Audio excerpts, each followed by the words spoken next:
માતાજી, જય મંગલ। તો જો અત્યારે આપણે વ્લોગ કરી દીધો છે ચાલુ અને વાગી ગયા છે 8:15 થઈ ગઈ છે। આપણે કામે જવાનો ટાઈમ થઈ ગયો, કારણ કે આજે જવાનું છે વહેલા થોડુંક, કાલે હોય રજા એટલે શનિવાર, એટલે આજે ઉપાડનો દિવસ એટલે આજે આપણે વહેલા કામે જવાનું છે। અને નાસ્તો બાસ્તો કરી લઈ, નાસ્તો કરીને પછી કામે જવા દઈ બસ, બીજું તો કાંઈ નહીં। હાલો તો વિડીયોમાં બન્યા રહેજો। અને અમારે તો મેડમ બનાવે છે ભાખરી, બનાવે છે જુઓ તો ભાખરી બની ગઈ છે અને ચા બનાવી નાખું ને પછી ચા ને ભાખરી ખાઈ લેવી। હા, તો કારણ કે નાસ્તાનો ટાઈમ થઈ ગયો છે એટલે જો ભાખરી થઈ ગઈ છે કમ્પ્લીટ અહીં। અને કાવ્યાને આપણે જગાડીએ એટલે કાવ્યા જાગી જાય એટલે આપણે નાસ્તો કરીને પછી વૈયા જઈએ સીધા કામે। હાલો તો વિડીયોમાં બનાવી રહીજો।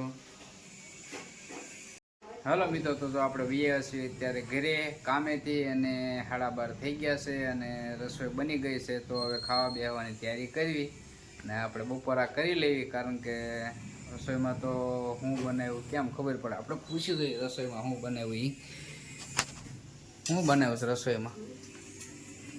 જો આપણે આજે કોબીનું શાક કર્યું ને રોટલી કરી। જો જે છે કોબીનું શાક અને રોટલી બપોરની। હા, બપોરનું રાંધવાનું ચાલુ કરી દીધું, સવારમાં પતાવી દીધું। હા, એટલે હવે અત્યારનું બપોરનું ખાવાનું। હા, બપોરનું ખાવાનું ચાલુ થઈ ગયું છે, એટલે રાંધવાનું ચાલુ થઈ ગયું, ખાવાનું તો હજી બાકી છે બસ, બીજું તો કાંઈ નહીં। હાલો તો આપણે હવે ખાઈ પીને પછી મળીશું વિડીયોમાં। હલો મિત્રો, તો જો આપણે બેસી ગયા છીએ અત્યારે બપોરા કરવા અને જો રસોઈ થઈ ગઈ છે કમ્પ્લીટ।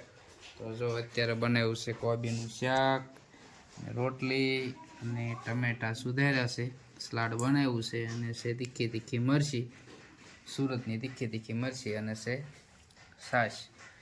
મેડમ જો ખાવા મીણ્યા છે, ચાલુ કરી દીધું છે ચાલુ કરી દીધું છે ખાવાનું જોવો તમે। હાલો બધા ખાવ, બહુ ભૂખ લાગી। કાવ્યા વહી ગઈ ખાઈને? કાવ્યા ગઈ આજે 10:30 વાગે, આજે 11 વાગે। આ શનિવાર હતો એટલે આ જોઈ વહી ગઈ વહેલા હેર, કારણ કે 10:30 વહી જાય। 10:30 ગઈ એટલે 11 વાગે ત્યાં પહોંચી જાય એટલે તરત પછી 2 વાગે છૂટી જશે। આજ તો શનિવાર છે એટલે એવું છે એમને। તો કાવ્યા, કારણ કે મને સવારમાં એક વસ્તુ મગાવી છે તો લાવવાની છે, આપણે કામેથી આવી ઘરે એટલે વસ્તુ લેતી આવવાની છે ને અત્યારે તોફાન કરવાની છે, કારણ કે સવારમાં કહીને ગઈ છે પપ્પા એક વસ્તુ લેતા આવજો, હું વસ્તુ લાવું તમને બતાવીશ। હા, અને તળાજાને બહુ યાદ આવી જાય કાવ્યાને, અને હું વસ્તુ લાવું તમે જોજો, તમને બતાવીશ, વિડીયો બનાવી રહીજો। હાલો મિત્રો, તો જો આપણે અત્યારે વૈયા છીએ ઘરે, અને કારણ કે કાવ્યાએ વસ્તુ મગાવી હતી એ વસ્તુ તો આપણે લાવ્યા છીએ, પણ કાવ્યા તો બહાર લેશન કરે છે બસ, બીજું તો કાંઈ નહીં। કારણ કે અત્યારથી ટાઈટ ચાલુ થઈ ગઈ છે, કારણ કે આ બહુ ટાઈટ છે અને કારખાને જ વહેલા રજા પડી ગઈ હતી 5 વાગે, પણ થોડુંક કામ હતું એટલે તોય થોડુંક મોડું થઈ ગયું છે। અને અમારા મેડમ જો અત્યારે રસોઈ બનાવવાનું ચાલુ કરી દીધું છે। શું બનાવવાનું છે? તમે શાક લાવ્યા, ભાઈ લાવ્યા એટલે અત્યારે હરખવાની કઢી કરી નાખી। હરખવાની કઢી,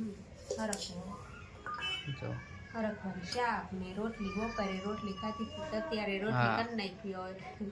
બપોરે રોટલી ને અત્યારે રોટલી, રોટલો એ તો મજા આવી જાય, પણ હવે વટાણા લાવ્યા ભાઈ, વટાણા લાવ્યા છે અમારા કાવ્યા બેન, જો હું લાવ્યા એ જો તમને બતાવું, એને કેટલી ચોકલેટો મગાવી જોવો તમે, બધું લખીને આપ્યું હતું, એટલી ચોકલેટો મગાવી જો એની હાટું રમકડું લાવ્યો છું, જે નાની થતી જાય છે અમારે કાવ્યા બેન।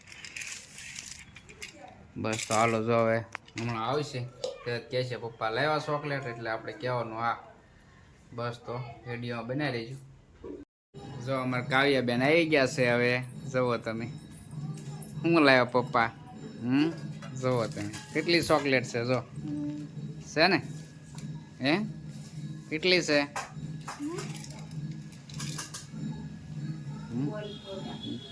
એ લાવવાની હતી ને, હે કાવ્યા એ લાવવાની હતી ને, જોવો તમે ચોકલેટનો કર્યો ને ઢગલો, અમારે ચોકલેટ એને બહુ ભાવે। પછી દાંત આમ કરતો, દાંત જોવો દાંત બધા હળી ગયા છે તોય ચોકલેટ ખાય છે, કારણ કે કેટલી ચોકલેટ ખાવાની એ તો અમારા મોટભાઈ પાસે મગાવવાની છે, એની પાસે મગાવવાની છે દાદા પાસે, હવે નહીં મગાવવાની ને બટા, હવે નહીં મગાવવાની હો.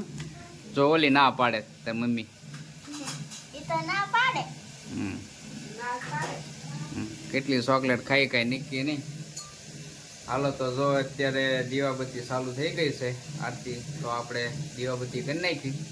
તો વિડીયોમાં બનાવી લેજો, કારણ કે જે રસોઈને તો વાર દીવાબત્તી કરીને પછી દૂધ લેવા જવાનું છે. કાવ્ય મારી કદાચ દૂધ લેવા આવે તો આવવાનું છે.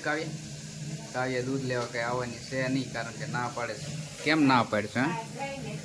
ટાઈટ હોય કાં? ટાઈટ લાગે ને? ટાઈટ લાગે. અહીં અમને ટાઈટ લાગે ને સિટીવાળાને તો અહીં ઠંડી લાગે. કાં કાવ્ય? અમને ઠંડી ન લાગે, અમને ટાઈટ લાગે. હાલો તો વિડીયો બનાવી રહેજો, દીવાબત્તી કરી નાખી.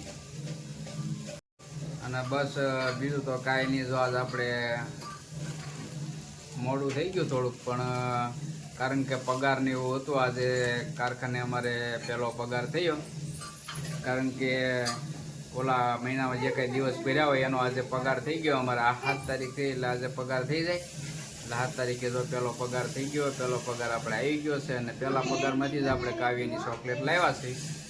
એટલે કાવ્ય થઈ ગઈ રાજી. કાં કાવ્ય? પહેલો પગાર થયો એટલે આપણે કાવ્ય આટલું ચોકલેટ લઈ નાખી. એટલે કાવ્યાને મજા આવી ગઈ ચોકલેટ ખાઈને. કાં કાવ્ય? આમ જો તો મજા આવી ચોકલેટ. એ શું છે?